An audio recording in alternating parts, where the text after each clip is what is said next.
Pitch on the way to Garvey. Hit high to right center field. Way back. Going. In it. Gone. The Padres win it. It's time for the 10th inning. Gibson swings and a fly ball to deep right field. This is going to be a home run. Unbelievable. Put me in cold. I'm ready to play today. Put me in cold. I'm ready to play today. Look at me. I can be center field. I'm Nick Mattos, and today we're going to talk about the college football playoffs. And joining me are a couple of gentlemen that know college football. I've got my co-host and my brother Bob Seymour from Overtime with Nick and Bob, and Danny Reiter from San Diego Sports Leader, the Mighty 1090, and he co-hosts a college football game day. Hey fellas, thanks for joining me today. You guys ready to talk some football playoffs here for college? Yes, I am. Always, Nick. Well, we got the Clemson Tigers back in the FBS. They lost last year in the championship game to Alabama, 45-40. They won the ACC championship, and they're the number 2 seed, fellas, and they're going to host or play against the Ohio State Buckeyes, the number 3 team. And interestingly enough, they're the first at-large team ever to make the college football playoffs. They did not win the Big Ten. Penn State won the Big Ten. And Bob, do you find that a little interesting that Ohio State gets into the Big Four here? Well, I think it's, as Danny pointed out when we were talking off air, it was just basically a question of numbers. They lost to Penn State. Penn State was able to beat them, and Penn State was the winner of that side of the Big Ten, and Penn State went to the Big Ten championship. Even though Ohio State beat Michigan, they weren't invited to the championship game. So it is a little bit strange that although Ohio State has a strong program, Urban Meyer's a great coach, so it's not absolutely surprising that they're there in the Final Four. You know, Danny, when you look at overall what they did, Ohio State, sorry, Nick, when you look at them overall this year, I mean, there's no question they've been one of the top 4 teams this year. And I think Penn State, while some people think they really got left out, I mean, they had 2 losses, including a blowout loss at Michigan. So, you know, when you look at Ohio State's resume, sure, they didn't technically win the conference, but it was more just bad luck, and they lost one game that cost them a chance to do that, but they took care of business against a bunch of other teams that were ranked in the top 10. Well, Danny, the strength of schedule, I think, was absolutely what got them in there. No question about it. Yeah. Danny, do you think it was fair that they were put at number 3 ahead of Washington, who won the Pac-12? Well, I think they were probably the second best team this year. What I think was unfair, I didn't mind that they dropped, but I didn't like how Clemson got moved up to 2, but Washington stayed pat. When Washington blew out Colorado in the Pac-12 championship, who was ranked in the top 10, while Clemson barely beat Virginia Tech, who I think was ranked 22nd at the time. So why did Clemson move up a spot, but Washington stayed pat? I think it would have been fair for Ohio State to lose, but you wonder if maybe they want to leave Ohio State, Alabama as a possible national championship. That's, you know, kind of hearsay here. But I think it was more just unfair that Washington had to stay at 4th while Clemson was the one who got to move up, even though they had the less impressive win. And I would add this, Danny. I think you talk about the difference between the ACC and the Pac-12. Granted, it was a little bit of a down year for the Pac-12 with Stanford not having kind of the success that they've had previously. You look at USC, who ended up in the Rose Bowl anyway, and the only team that was able to beat Washington. So I think you look at the ACC, you look at the Pac-12, I don't see how you can say that Clemson out of the ACC is a better team than Ohio State out of the Big 12, out of the Big 10, or Washington out of the Pac-12. So, Danny, why don't you give us the strength of Ohio State Buckeyes? I know they have a fine quarterback, J.T. Barrett, and they won the national championship in the 2014. That was the first year that they started the college playoffs. What are the strengths of Ohio State? They're young and explosive, Ohio State. I mean, J.T. Barrett is kind of the experienced guy, but they have just a lot of talented young guys. They kind of remind you of the team that won it 2 years ago when they had guys like Ezekiel Elliott, who was still an underclassman, and, you know, Cardell Jones filled in as a third-string QB. They're very young, they're very explosive, and they have, I'd say, probably the second-best coach in the country. I'd say Nick Saban's number one. I'd put Urban Meyer number two. You give them a month to prepare, and I think they're going to be ready to go. I think especially when you look at their strength of schedule, as Bob and I hit on, I mean, they beat 4 teams that were ranked in the top 10. They blew out Oklahoma. They beat Wisconsin on the road. They blew out Nebraska, and then they had that overtime win against Michigan. Ohio State has proven they can beat some of the best teams. They had a tight loss at Penn State, and they do have a few issues on the offensive line. J.T. Barrett has been hit a lot, but you give that team a month to prepare, and they seem to hit their stride in that Michigan game, and I think that Maryland and Nebraska games, they've also put up a ton of points. That's a team that can really scare you if they are maturing and streaking at the right time. Well, Danny, I noticed they blew out a lot of teams. Their points per margin victories was almost 29 points a game. They were just destroying people, and their turnover margin is a plus 16. So they've got a lot of great stats that really show that they're really a top team. You know, Bob, tell us a little bit about the Clemson Tigers. 12 wins, 1 loss this season, and trying to get back to that championship game. They came up just a little short last year against Alabama, and I'm sure they're really hungry to try to get back there and win that championship. And I'm hoping that's kind of the little impetus that's going to get them over the top. Is they have big game experience. They've been to the big dance before. They're of course led by Dabo Swinney, who's got a pretty good resume. I would agree with Mr. Reiter in that Urban Meyer is probably one of the top coaches behind Saban, but Dabo Swinney's got a pretty good resume himself. And of course, their number one guy is Deshaun Watson, the Heisman Trophy runner-up, the Davey O'Brien winner for the outstanding quarterback, threw for over 3,700 yards, threw for 37 touchdowns, I believe, and had additional 5. Let's see, what did my good friend Mr. 3,914 yards, 37 touchdowns with 15 interceptions. But he also was the team's second leading rusher at 529 yards, and he ran for 6 scores. So it all runs through him. Deshaun Watson is the engine that drives the Clemson Tigers. They've been able to run the football pretty successfully the last couple of weeks. They've run over for 200 yards in the last 3 games, including the ACC championship. So that's going to help them a lot. But they're a run and gun kind of team. They're kind of like a fast break. They like to get the ball and move the ball down the field. I think if they get into a grind out game with Ohio State, they may be in trouble, because that's what Ohio State likes to do, is just run the football and pound you. I think they need to be able to make plays down the field. So they're driven by Deshaun Watson. And one of the things that Deshaun Watson has to do is avoid the big turnover. 15 interceptions this year. That does not speak well.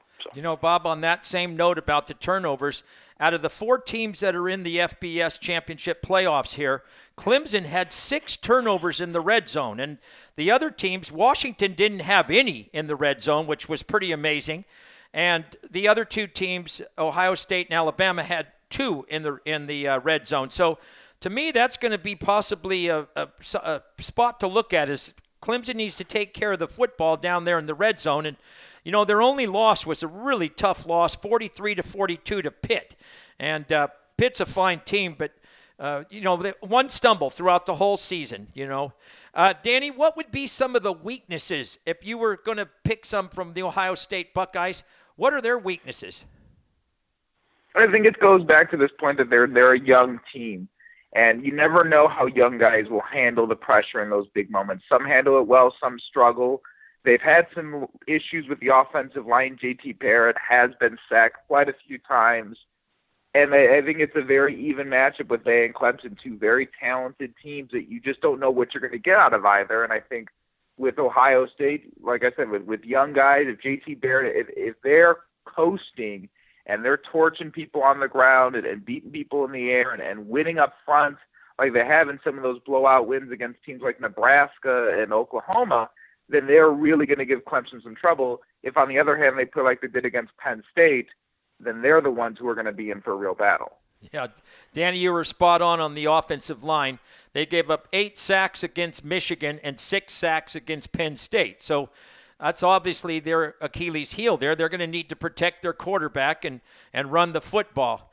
Bob, how about you? What would you say were the weaknesses of Clemson, the Tigers? Well, I would just like to speak quickly to the offensive line problems of Ohio State. The Clemson defense is pretty strong. The front 7, led by Carlos Watkins, Christian Wilkins, Dexter Lawrence is as good as any in the country, and then you throw Ben Boulware in there with the linebackers.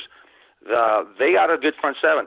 They may have a little, if they are able to keep Barrett upright, they may be able to throw the ball downfield. But because the secondary is not up to the standards of the front seven, and the other thing that they're going to have to do is try to keep J.T. Barrett in the pocket, because J.T. Barrett ran for 857 yards this year. So those are the things that I see that we're going to have to try to do to contain Mr. Barrett. Is number one, we're going to rely on pressure up front, because our secondary is not as strong as our front seven people, and we're going to have to try to keep J.T. Barrett from extending plays or being able to throw the ball down the field. So, well, that defensive line for Clemson, Bob, is really good. 112 tackles for loss. That was second in the FBS. 46 sacks they got this year. That was also second in the FBS. So they've got a strong defensive line, and that could be the turning point in that game. Could be Clemson's defensive line against Ohio State's offensive line. So that's something for the particularly because we have a lot of experience. Our defense has experience, played together our Clemson's defense has played together for several years. Bowler's a 3-year starter, I believe. So yeah, that could be one of the line of scrimmage is always one of the key things in any game. So. Yeah, I really enjoy that middle linebacker for the Clemson Tigers, Ben Boulware, number 10. Really a great player. He just runs all over the field. He's not that big, but he's very fast. Their defense has only allowed 29% on third down efficiency. And to tell you the truth, Danny, I really think that's the key, is to hold teams on third down and get your team off the field and get your offense back on. Well, the issue with Clemson all year is that they've skated by a lot of games. They have kind of played down to some of their opponents. They've played tight games, and it finally kind of nipped them in the butt with Pitt. And if they play up to their level, if they play up to their top level, then they are a really good team. But the inconsistent play that they've had throughout this year, I mean, personally, I didn't think they were one of the top 4 teams. I would actually think just overall talent-wise, Michigan was a better team. But based on the accomplishments on the field, I would give Clemson the edge to getting in the playoff. But they have been streaky all year, and they kind of remind me of Florida State 2 years ago, where they had won the national championship the year before. I know Clemson lost it last year. But the same kind of thing, that they had a lot returning. They had a great quarterback, and yet the whole year they just never looked quite as good as they should have. I mean, they had some real strengths. I mean, we saw with Jameis Winston was could still put up some good numbers. They could score, just like we just talked about with Clemson's defense, even though they lost Shaq Lawson. But when Florida State got into a playoff game, they didn't do very well. And I think Clemson, we want to see if they are still that team that we hold them to, that we think that they can still be that championship team that went undefeated in the regular season last year, or if they're still just resting on those laurels. Danny, you bring up a good point about their inconsistency. They trailed in the fourth quarter in 3 different games. Now, they were able to come back and win, but they trailed in the fourth quarter to Louisville 36-28, were able to come back and win. And the same thing at Florida State. They were trailing 28-20, but came back to win. So they're very inconsistent, but they know how to finish. So that should be interesting. Bob, who do you like in this game? Now, we call you the P of I, Bob. You're the plethora of information, so you know a lot about both these teams. So give us your pick to win this game. Clemson versus Ohio State, the PlayStation Fiesta Bowl. Well, I have to. My friend Mr. Reiter made some great points, but I think Deshaun Watson was overlooked for the Heisman Trophy winner. As a Heisman Trophy winner, I think last year they were knocking at the door, and they didn't get it done. So I'm thinking they're going to pull it off this year. And one of the things I just wanted to mention, one of the things last year, as you pointed out, Nick, the game last year was 45-40, and I thought that particularly the defensive staff of Clemson just did a great job in their schemes, disguising their coverages. They did a great job. I'm hoping that they can do the same job against the Ohio State defense, because last year they had some great coaching, particularly on the defensive side of the football. So I would hope that the Clemson Tigers can rally and beat the Ohio State Buckeyes. All right, Danny, who you like in the game? Who you picking? I got to stick with Ohio State. Like I said, Clemson has just skated by too much this year. I don't have any confidence in them.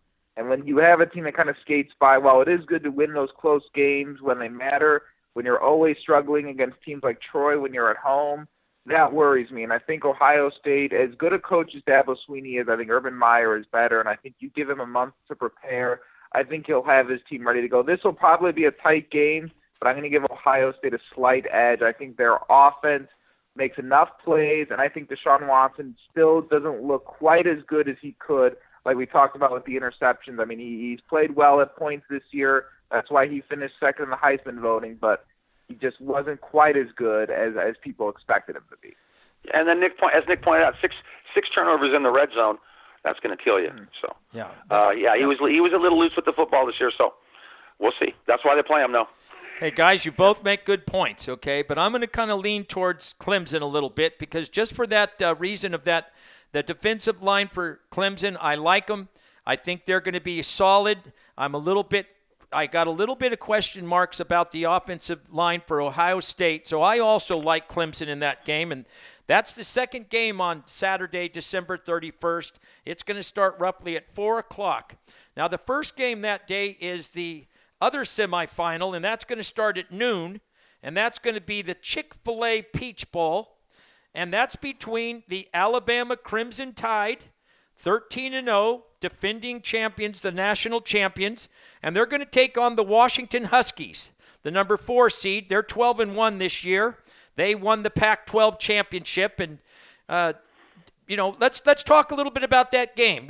Bob, why don't you start with the underdog Washington Huskies? And boy, they're a big underdog, Bob. Would you tell me they were 14-point underdogs?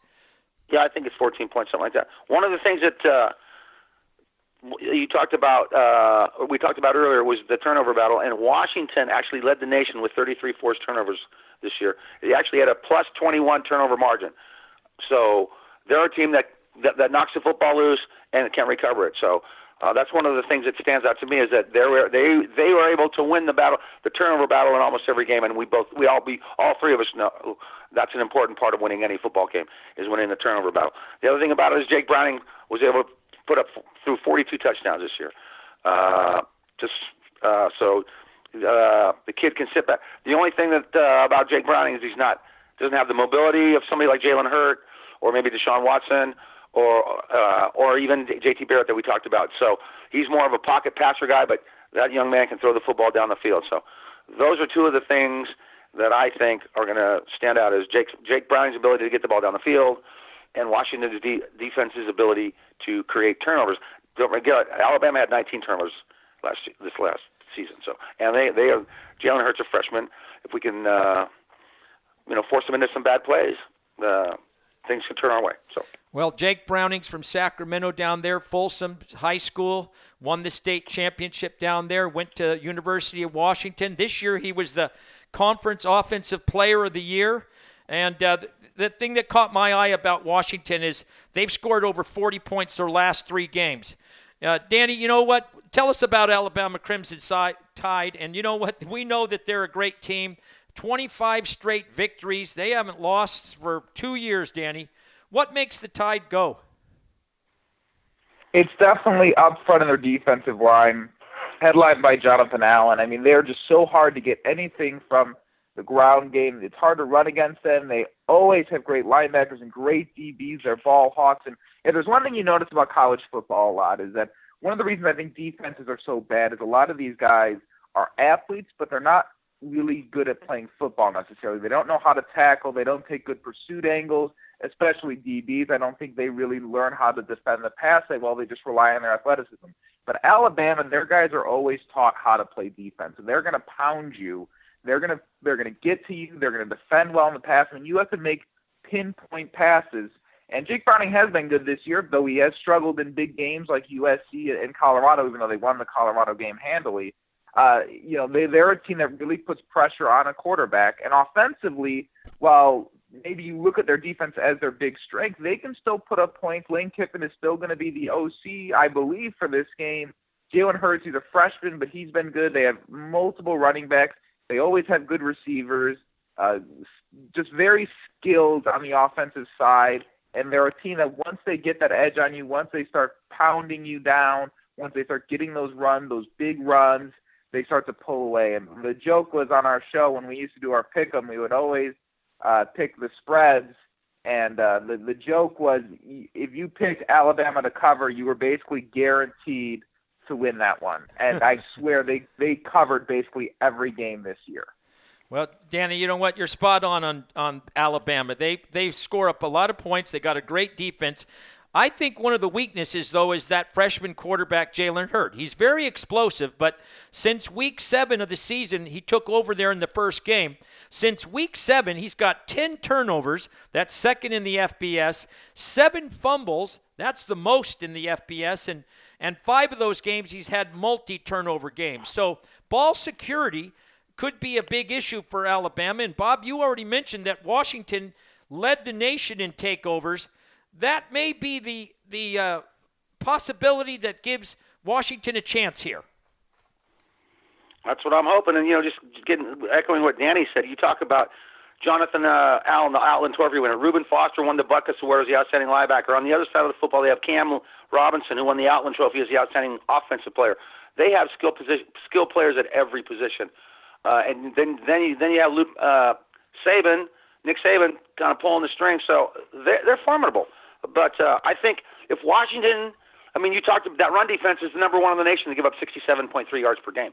If Washington is able to pound the football with Myles Gaskins and just pound it, maybe they can rush for over 100 yards, and maybe that'll give them an opportunity to let Browning get some play-action passes down the field to John Ross, to Dante Pettis. Because Alabama's only 15th in pass defense. They're number 1 against the rush, but they're number 15 against the pass. So if we can just pound the football and even just get a semblance of a running game, enough to keep the pass rush a little bit honest, and then I think give Browning the opportunity to run the football or throw the football down the field. The possibility exists. The other thing that we have to win is, as we already talked about, the turnovers. But we have to win the battle of special teams. We cannot give up a big play on special teams. We cannot, we have to be there on special teams too. I think, and I think the real kind of wild card for me as Washington is their coach, Chris Peterson. We all know he's a gadget play, trick play. He'll be in everybody's memory for the Statue of Liberty against Oklahoma and the Fiesta Bowl when he coached for Boise State. So I think Chris Peterson might have a couple of things, cards up his sleeve that he's going to play. It could be anything, fake punt, fake field, anything. But Chris Peterson will probably pull out all the stops in this game because he's going to have to. Hey, guys. You look at Boise State when they were under Chris Peterson. They were always prepared for these kinds of games. They were always well coached. They had some other big BCS bowl wins. They were always ready for these types of games. And you hit it right on the head. I would actually say these two teams are probably the most complete teams when it just comes to offense, defense, et cetera. I think the big thing for Washington to win this game, outside of just running the ball, I think they're going to have to win defensively. They're going to have to be able to slow Alabama down, and Browning's going to have to play it at the level that he's played most of the year when it comes to not turning it over. Jalen Hurts, he's had some turnover issues, but Alabama doesn't rely on their quarterback to win them games. They rely on running the ball and defense. So if the Washington defense can keep them honest and maybe force a couple turnovers and keep the game tight, that'll give them the best chance, and then maybe Chris Peterson's gimmicky wild card plays will really play a factor. Danny, I concur with you exactly, and here's the problem for Washington, and I'm hoping this doesn't happen, but Jake Browning's had a great season for a sophomore quarterback. He's really done well, and I think he's going to be a future pro quarterback. I really do. But this was a glaring stat that I think this is why Alabama is such an overwhelming favorite here in this game. Washington on 3rd and 7 or longer is ranked 107th in the in college football. They've only had 42% completions on 3rd down and 7. Their TD to interception ratio for Jake Browning is 1 touchdown to 4 interceptions. And his quarterback rating is 32. So the key to this is to keep out of 3rd and long for Washington. And conversely, Alabama leads the FBS in forcing 3rd and longs. They forced 122 plays this season of 3rd and 7 or longer. So that's going to be kryptonite for for Washington if they cannot stay out of these 3rd and 7s. They cannot have negative plays on 1st and 2nd down. They've got to pass the ball on 1st down if they're going to have any chance of upset in Alabama. Do you either of you guys think that Washington can win this game? Seriously, 14-point underdogs. I just think it's going to be tough for Washington to derail the Crimson Tide. I would have to concur. I mean, certainly they'd have to do everything right to beat the powerful Crimson Tide, but it's not unforeseen based on what some of the things we've talked about. But it's certainly going to be an uphill battle, no question about that. Danny? Yeah, I mean, you said could they win? Yes, they could win. I think that we talked about how complete they are. And frankly, they've overachieved this year. A lot of people thought they were about a year away offensively, especially when you look at Browning only being a sophomore. I have been very impressed with them. I don't think it was right that people kept criticizing them all year. I think they definitely were one of the top 4 teams in this country and proved it consistently. But Alabama is just too good. And frankly, I felt this about a month ago. As much as I was happy to see Washington do well, and they're kind of one of the more feel-good stories because they haven't been this good in a while, I just have a feeling they're going to get their clocks cleaned. Even though I like Chris Peterson and I think he could put a good game plan together, I just feel like a Pac-12 team that's overachieved a little bit this year. They go to play a big-time SEC team, even though the SEC's been down. And Alabama has destroyed teams this year, including USC, who was the one team that beat Washington. And while the Trojans were very different at that time, they had a different starting quarterback. It just really worries me, that matchup. And as much as I'd like to see this be a close game, I have a feeling Alabama's going to cover that spread. Well, Danny, you've already told us they've done that, and that was kind of the joke down there at the Mighty 1090 at your college football game day, was to lay the points, and Alabama covered. But, my heart's going to be really with the Washington Huskies. There's a couple of local boys. We already mentioned Jake Browning was from Folsom there in Sacramento, and that's where my the P of I there, Bob, lives in Sacramento. It got a lot of family there. So, and there's also a local boy on the team, Danny. His name is Elijah Qualls. He went to Casa Grande High School here. He was a great player here, one of the bigger boys on the team. When he played for Casa Grande, he played running back, and he also played defensive end and linebacker. And this year he's playing defensive tackle for Washington, and he's doing really well. 6'1", 320 pounds. His number is 11, which is a little bit bizarre. You see a defensive lineman wearing number 11. So he's going to stand out there. Let's keep our eye on Elijah Qualls. He's actually right now, he's rated number 3 on NFLDraftScout.com. So there's a possibility after this game, he's only a junior, that he might come out and get in the football draft. So I'm going to be rooting for Washington. I hope they can upset Alabama. I think it's going to be, if they could win that game, it may be one of the biggest, greatest upsets ever in college football. But I just hope they play it tough, Danny. I don't want to see a 14-point victory or more for Alabama. I really want to see Washington represent the Pac-12 and do a good job. And I think we've all mentioned what they need to do, fellas. Let's hope that they can do it. And you know what, guys? We're going to need to come back here next week, and we'll talk about these games and preview the championship game. And I did want to ask you guys one thing before we go, and that is about what do you think about expanding the playoffs? Right now we have a Final Four. What about expanding it to 8 teams, giving 4 more teams an opportunity to win the national championship? Because, I think there was a couple of teams out there, fellas. I really liked Michigan. I thought they were a solid team, and I'm sure you guys may have another team or two that you thought may have been worthy of being in this championship. Bob, what do you think? Well, I would be in favor of expanding to 8 teams, but I don't know that the logistics of it would be workable in terms of the other bowl games and things like that. But you're right. I mean, you look at a team like Michigan that lost 2 games. You look at a team like Penn State. You look at a team like Wisconsin. I mean, those teams ought to get a shot. But right now there's only 4. So that's, But I would be in favor of expanding to 8 teams.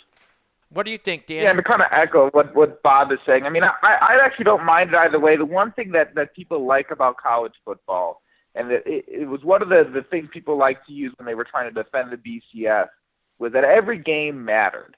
And in the 4-team playoff, you keep that idea that every game matters, and you really can't lose more than 1 game. And so far in these 3 years, of the playoff. You haven't had a team with more than one loss get into the playoff. And I think in the national championship, I think LSU was the only team that ever won it with 2 losses. So you keep it right there. Even though you could make a case for a lot of these teams, no matter what, if you move it to 8th, the 9th team is going to complain, and the 10th team is going to complain, and everyone's going to complain. And I think there's always going to be that issue in calling for more expansion. I think we need to give this a couple more years to really see if it's being fair or not. And I think Bob made a great point with the logistics with bowl games. I mean, there's so many bowl games out there, and you'd have to figure out money-wise. And I think there could be more money in the playoff games, but you have to somehow show all these college football ADs and university presidents that this is the way to go, that you'll actually get more money from this. I think that's going to take a lot of time to do. And from what I've heard from a lot of the committee people, Kirby Hocutt, Jack Swarbrick, a lot of those guys, they don't think expansion is going to come anytime soon. Well, Danny, I hope it does, and I think you guys both brought up good points. There is kind of a, what are you going to do? Add some extra bowl games? How's it going to happen? It's going to be over 30 days since these teams all played their last game. So I would think maybe they could squeeze something in there maybe 2 weeks after the season, give them a couple weeks to get ready for the semifinals. And just as we're talking about right now, the semifinals are on December 31st.